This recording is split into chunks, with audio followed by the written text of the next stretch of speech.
Assalamualaikum warahmatullahi wabarakatuh. Perkenalkan, nama saya Muhammad Reza Panca. Saya perwakilan dari Pondok Pesantren Al-Hamid Peloso Jombang, Jawa Timur. Bismillahirrahmanirrahim. Faslun ay hadza faslun ka qaulin nazim wa hadhuma yu'lamu zaizun kama taqulu zaidun ba'da man indakuma. Faslan ay aqra'u faslan ka qaulin nazim kada lada rabi'atul munawwanu bin nasbin aw fi siwahu yusakkanu. Faslin ay anzuru fi faslin ka qaulin nazim wa qad yujarru bi siwa rubbalada hadfin wa ba'duhu yura muttarida. Wa syaraitu wujubis sholati thalathatu asya'a ahaduha al-islamu fala tajibu as-sholatu 'alal kafiril aslihi wala yajibu 'alaihi qada'uha idza aslama wa ammal murtaddu fatajibu 'alaihi as-sholatu wa qada'uha in 'ada ilal islami wa tsani al-bulughu fala tajibu 'ala sabiyyin wa sabiyatin lakin yu'marani biha ba'da sab'i sinina in hasala at-tamyizu biha wa illa ay wa illam yahsul at-tamyizu biha fa ba'da at-tamyizi wa yudrabani ala tarkiha ba'da kamali ashri sinina wa thalithu al-aqlu fala tajibu ala majnunin wa qawluhu wa huwa haddut taklifi saqitun fi ba'di nusakhil matni.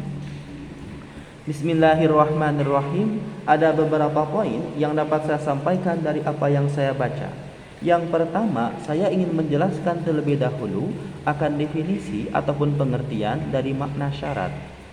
Dalam ilmu usul fikih dikatakan bahwa yang namanya syarat itu merupakan ma yalzamu min adamihi al-adam wala yalzamu min wujudihi al-wujud walal adam. Artinya, syarat itu merupakan sesuatu yang ketiadaannya dapat meniadakan yang lain, namun keberadaannya belum memastikan akan ada atau tiadanya hal yang lain. Nah, dalam hal ini Asy-Syaikh Ibnu Qasim Al-Ghazi ingin menjelaskan kepada kita semua mengenai kriteria-kriteria yang menjadi alasan akan seseorang mendapatkan kewajiban untuk melaksanakan ibadah sholat atau syarat wajibnya sholat. Syarat wajibnya sholat yang disebutkan dalam kitab ini itu hanya ada 3. Kenapa demikian? Karena dalam kitab Al-Bajuri karangan Asy-Syaikh Ibrahim Al-Bajuri yang disebutkan itu bukan hanya 3, melainkan lebih daripada itu. Di antaranya itu adalah an-niqa'u 'anil haidi wan nifas yang khusus bagi kaum perempuan dan juga bulughud dakwah atau sampainya dakwah. Yang pertama ialah beragama Islam. Maka mafhum mukhalafah daripada syarat wajib yang pertama ini adalah salat tidak wajib bagi mereka yang kafir. Yang kafirnya itu adalah kafir asli. Ya. Para ulama fikih ini membahas bahwa ketidakwajiban orang kafir ini untuk melaksanakan ibadah salat itu hanya sebatas duniawi saja. Kenapa demikian? Karena nanti ketika mereka telah meninggal dunia menghadap kepada Allah Subhanahu wa taala, mereka akan dituntut kenapa sewaktu di dunia tidak melaksanakan ibadah salat. Ini sesuai dengan apa yang tercantum di dalam Al-Qur'an, ma salakakum fis saqar qalu lam naku minal musallin. Apa yang menyebabkan kalian itu masuk ke dalam neraka saqar? Mereka menjawab karena kami sewaktu di dunia tidak melaksanakan ibadah salat. Nah, kemudian bila mana orang kafir ini adalah memeluk agama Islam, maka mereka tidak mendapatkan kewajiban untuk mengqadha salat yang ia tinggalkan selama ia kafir. Ini sesuai dengan apa yang disampaikan dalam kitab Al-Bajuri karangan Asy-Syaikh Ibrahim Al-Bajuri untuk menjadikan sebuah dalil akan keterangan ini, yaitu qul lilladzina kafaru iyantahu yughfar lahum ma qad salaf. Seperti itu. Nah, kemudian berbeda kasusnya bila mana orang itu adalah orang murtad. Kalau orang murtad, bila mana ia memang memeluk agama Islam kembali, selain ia mendapatkan kewajiban untuk melaksanakan sholat kembali, dia juga mendapatkan kewajiban untuk mengqadha sholat yang ia tinggalkan selama ia murtad. diberikan alasan oleh Syekh Ibrahim Al-Bajuri dengan taghlidhan alaihi sebagai bentuk hukuman baginya kenapa dia keluar dari agama Islam.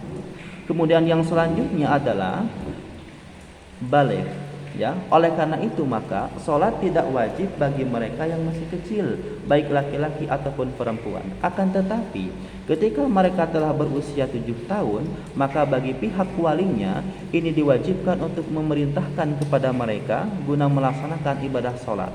Seandainya pada usia 7 tahun tersebut memang mereka sudah tamyiz. Nah, bila mana belum tamyiz, maka keduanya ini ditunggu sampai tamyiz. Ya, gitu. Apakah hanya memerintahkan saja untuk melaksanakan? Tidak. Selain daripada mereka itu wajib untuk diperintahkan guna melaksanakan ibadah sholat, mereka juga wajib untuk diberitahukan bagaimana cara melaksanakan ibadah sholat ataupun wasilah-wasilah yang dapat menghantarkan dia untuk melaksanakan sholat, semisal berwudu, kemudian tata cara menghilangkan najis dan lain-lain. Kenapa? Karena al-amru bisyai'i amrun biwasailihi. Nah, kemudian ketika keduanya ini telah mencapai usia 10 tahun dan meninggalkan ibadah sholat, maka bagi pihak walinya ini diperkenankan untuk memberikan hukuman berupa pukulan kepada mereka. Namun disyaratkan pukulannya tersebut tidak merupakan pukulan yang dapat melukai atau ghairi mubarrih, sebagaimana keterangan tambahan yang saya dapatkan dalam kitab Fathul Mu'in. Ini senada dengan apa yang disampaikan dalam hadis Nabi. Jadi, muru as-sabiyya bis-shalah idza balagha sab'a sinin wa idza asyara fadribuhu. Nah, seperti itu. Kemudian yang nomor ketiga itu adalah berakal. Oleh karena itu, salat tidak diwajibkan bagi mereka yang tidak berakal atau orang yang gila. Berdasarkan sebuah hadis yang berbunyi, rufi al-qalamu an talatin anin naim hatta istayqadha wa anis sabi hatta yahtalima wa anil majnuni hatta yufiqa. Nah, kemudian Islam, balik dan berakal, ketiga unsur ini merupakan barometer ataupun ukuran akan seseorang dapat dikatakan sebagai seorang mukallaf. Nah, seperti itu. Bismillahirrahmanirrahim. Wa syaraitu al-wawu harfu ibtida'in mabniun 'alal fathi li'anna al-harfa kullaha mabniun. Qali nadhim wa kullu harfin mustahiqqun lil bina wal aslu fil mabni ay sakana. Syaraitu mubtada'un marfu'un kaqali nazim al-mubtada ismun raf'uhu mu'abbadu an kulli lafdin 'amilin mujarradu bi 'amilin ma'nawiyyin wa huwa al-ibtida kaqali nazim wa rafa'u mubtada'an bil ibtida kadzaka rafu khabarin bil mubtada wa alamatu raf'ihi dhammatun zahiratun fi akhirih li'annahu ismu jam'i taksiri kaqali nazim fa dhammu fi ismin mufradin ka ahmadu wa jam'i taksirin ka ja'al a'budu wa huwa mudhafun wujubi mudhafun ilaih majrurun bil mudhafi kaqali nazim waqfid bihil isma alladhi lahu ta'ala kaqatila ghulami zaidin qudila au kaqali nazim wa thaniya jrurwan min au fi ida lam yaslu illa dzaka walla mahuda. Kemudian kata wujub merupakan bentuk masdar ghairu mim dari kalimat ilma diwajaba kaqali nazim wa fa'ala lazimu mithlu qa'ada lahu fu'ulun fi bitradin qadda wujubi mudhafun ilaih wa alamatu jarihi kasratun